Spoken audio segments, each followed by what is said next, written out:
আবার সবাইকে রেখে আমি ঢাকা শহরে একাকিত্বভাবে ঈদ কাটাচ্ছি স্যার।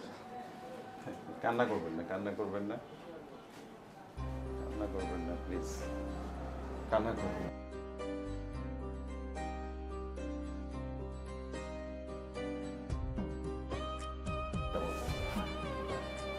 আসলে আমিও তো এখানে চাকরি করি। আরে স্যার আসসালামু আলাইকুম। ভালো আছেন? আলহামদুলিল্লাহ হ্যাঁ, আপনি ফোন দিয়েছিলেন আমাকে না? জি স্যার। জি, বসেন প্লিজ। জি বলেন। স্যার আসলে চাকরির আপনার সঙ্গে কথা বলছিলাম এর আগে।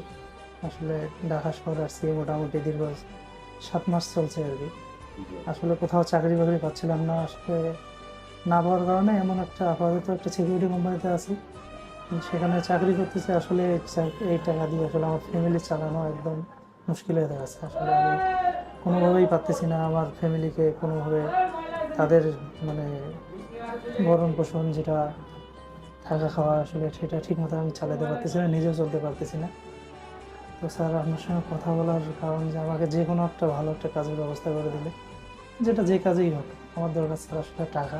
আমার যত কষ্টই হোক আমি যে কোনো সময় যতক্ষণ কাজ করা লাগে আমি করার জন্য প্রস্তুত আছি স্যার। ছোট একটা বাচ্চা আছে। কয় মাস বয়সের জন্য বললেন বাচ্চা? 7 মাস। 7 মাস। বাচ্চা হওয়ার পর কি বাচ্চাকে দেখতে পাচ্ছেন? বাচ্চা হওয়ার পরে আপনার প্রায় 10 দিনের বাচ্চা রেখে চলে আসছি।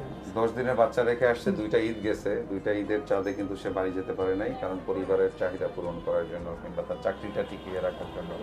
আমি সবার উদ্দেশ্যে একটা ছোট্ট কথা বলতে চাই, একটা বার্তা দিতে চাই। আমরা যারা বিভিন্ন পেশায় নিয়োজিত আছি, আমি সর্বদা বলি যে আমাদের যাদের কর্ম আছে তাদের আল্লাহ পাক রব্বুল আলমিনের দরবারে কৃতজ্ঞতা প্রকাশ করা দরকার। কারণ দেখেন, এই যে ভাই আসছে লালমনিরহাট, তার দেশের বাড়ি। সে একটা সময় ব্যবসা করতো, ব্যবসায় ক্ষতিগ্রস্ত হয়ে সে একটা সিকিউরিটি ফার্মে কাজ করতেছে।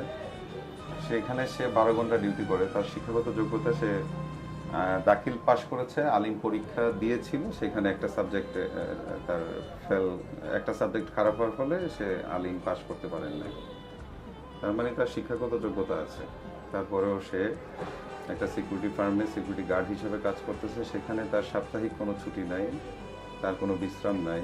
তার পরিবারের চাহিদা পূরণের জন্য সে যে কোনো কাজ করতে প্রস্তুত, তার একটা কাজ চাই।